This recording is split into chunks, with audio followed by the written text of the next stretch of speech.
Hey, everybody. Welcome back to another one of our fabulous Barbicide educational pieces.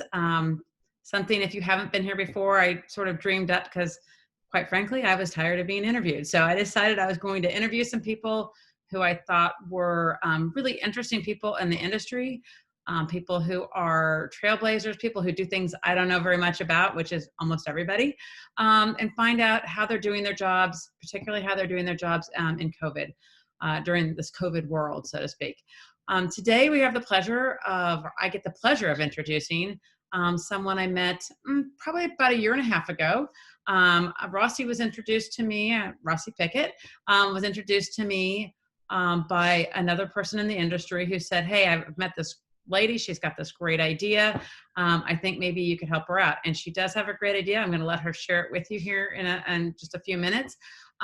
But Rossi is from Las Vegas, and she is her love in life. She's a cosmetologist, but her love in life is doing weaves. She's done apparently millions of them and has lots of experience with them. And so I want to talk to her a little bit about the weaves that she does, but also the fact that she actually, at her young age, already holds 2 patents. So if you've ever had a patent with the U.S. Patent Office, you know how important that is and what a lot of work that is. So congratulations on that. And we'll talk about what your product is, because I think it's a really fabulous product for providing a really great, safe service. So welcome, Rossi. Thank you, Leslie. Yeah. So tell me a little bit about, I don't really, honestly, we've talked about this before. I don't know much about the weave industry, but tell me a little bit about how your industry works. What are the things that are new perhaps in your industry? What are some of the challenges, particularly in this COVID world? What are some of the challenges that you've had to deal with, in the last couple of months, perhaps, and how you've maybe dealt with them? In the hair weaving industry, I've learned that not only is time really important, but sanitation is even more important.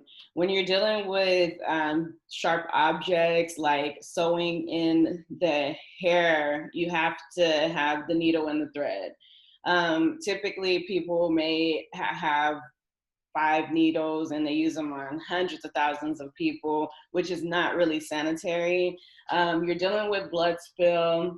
You have to sew the weft hair onto the braid. So it's a lot of different blind spots when you're going underneath the weft and underneath the braid to attach it to the head.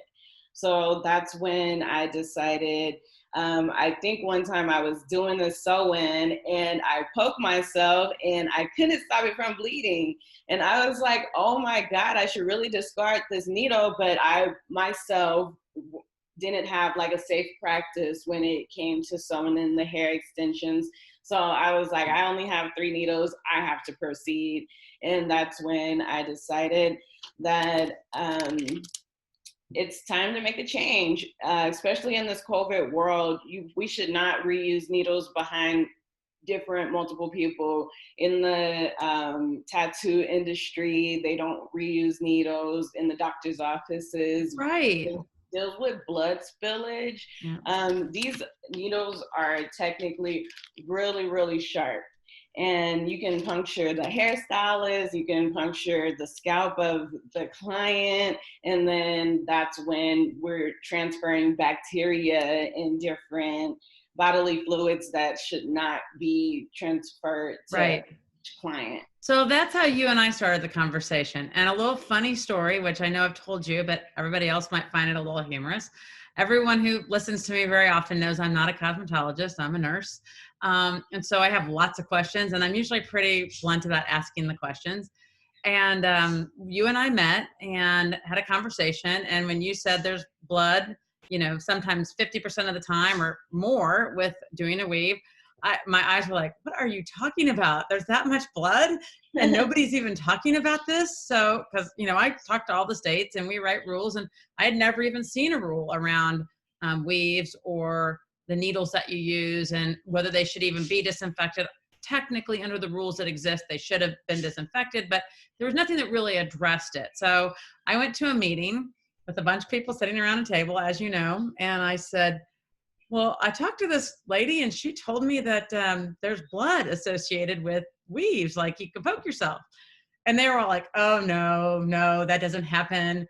So I came back to you, and your question to me was, does everybody look like you at the table? And I said, yes, they do.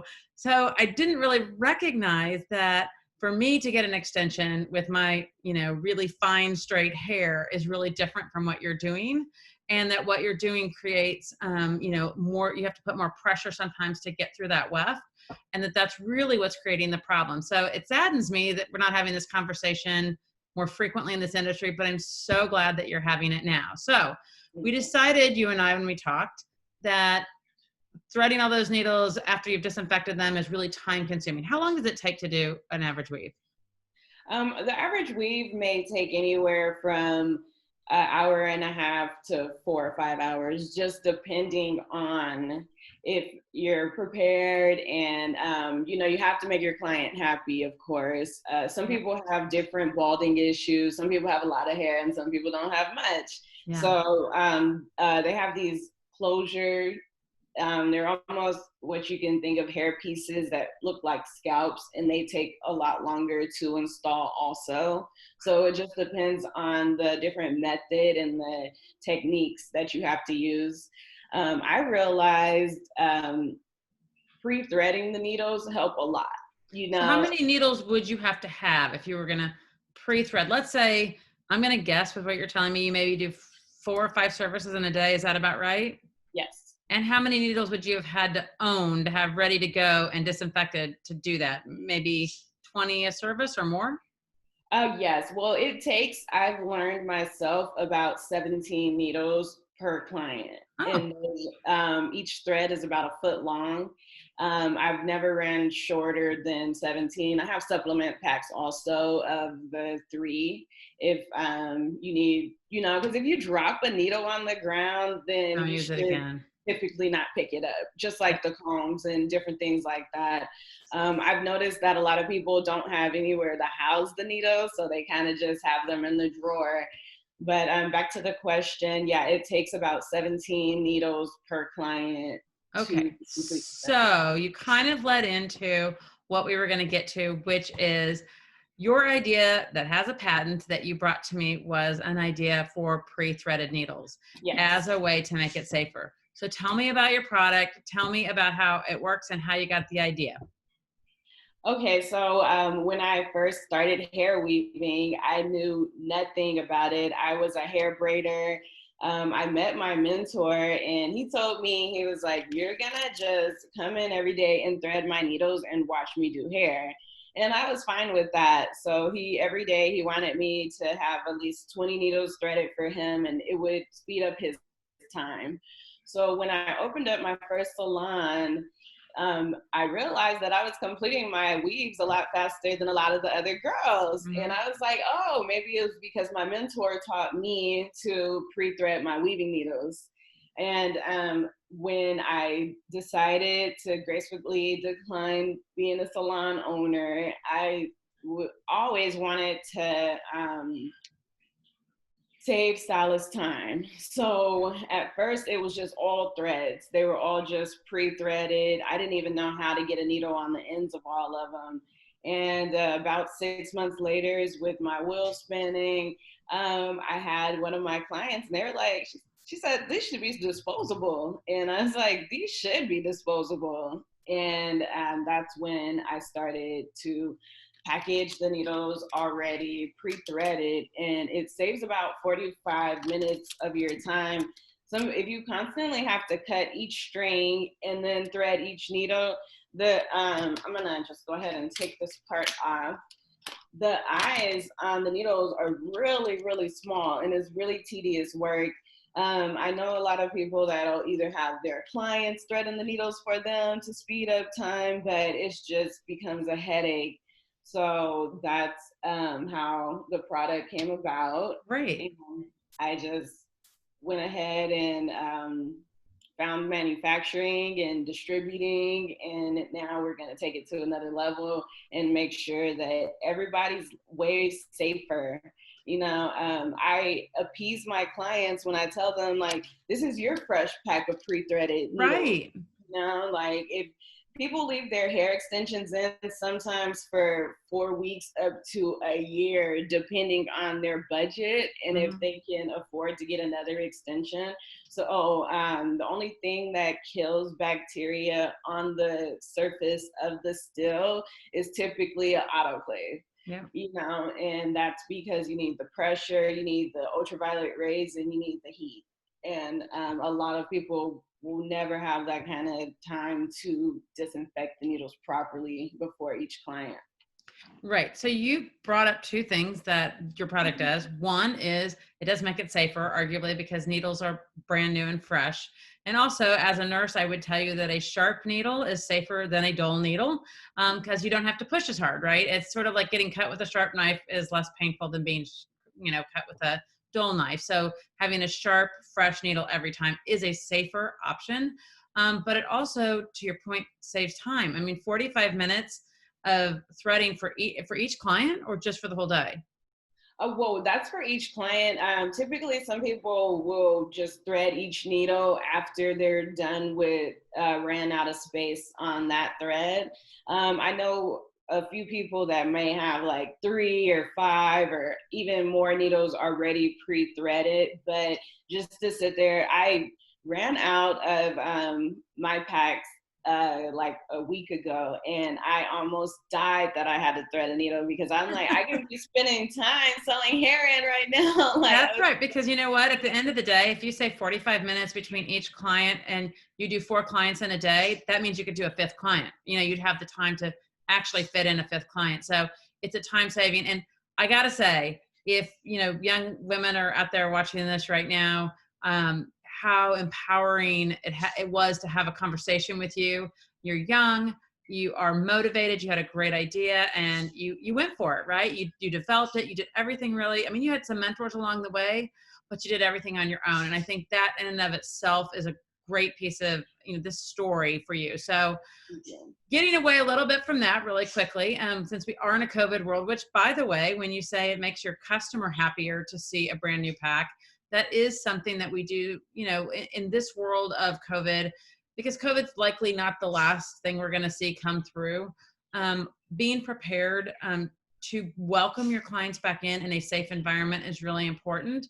So I know you guys don't use a ton of implements, but the other implements you do use, you always have to, even though you're not regulated in some states, and some states this service might not be regulated.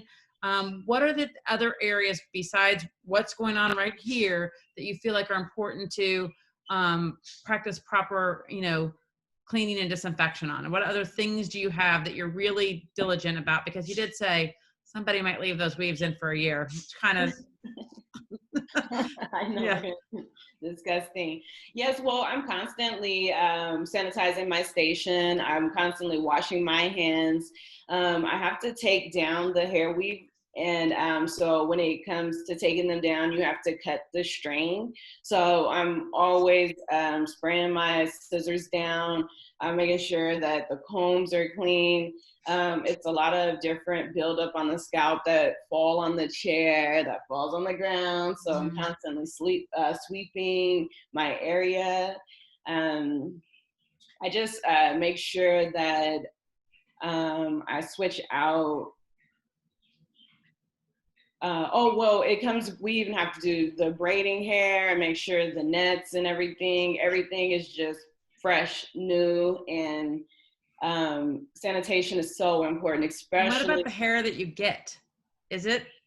the hair that you receive. Yes. So typically the width of hair can be anywhere from 3 feet to about 12 feet. And sometimes you have to wrap it around your neck, or you have to place it on the station and different things like that, because you want to keep the hair weave and the wefted hair off the ground. Because as soon as it gets on the ground, then that's where there are all kind of microbacterias and different things that can be collected and placed onto the client's scalp also. So I'm constantly making sure that the weft hair does not hit the ground. Wow, that sounds like a lot of work, especially a 12-foot piece of hair. So, and you're getting human hair, right? That's what's coming to you is actual human hair. Yes. Does it come clean? Yeah, the human hair, technically it does come clean. They have human hair and it's sold in bundles.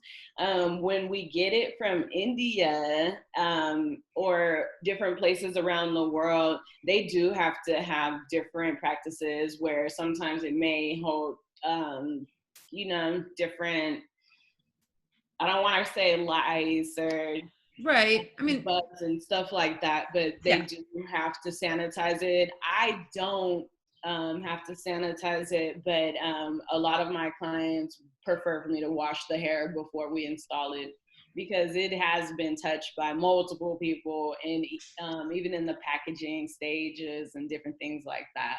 Yeah. So we will wash it, you can color it, you can dye it, and different things of that nature. Right. So has anything else, are you practicing wearing, are you wearing masks, both you and your client?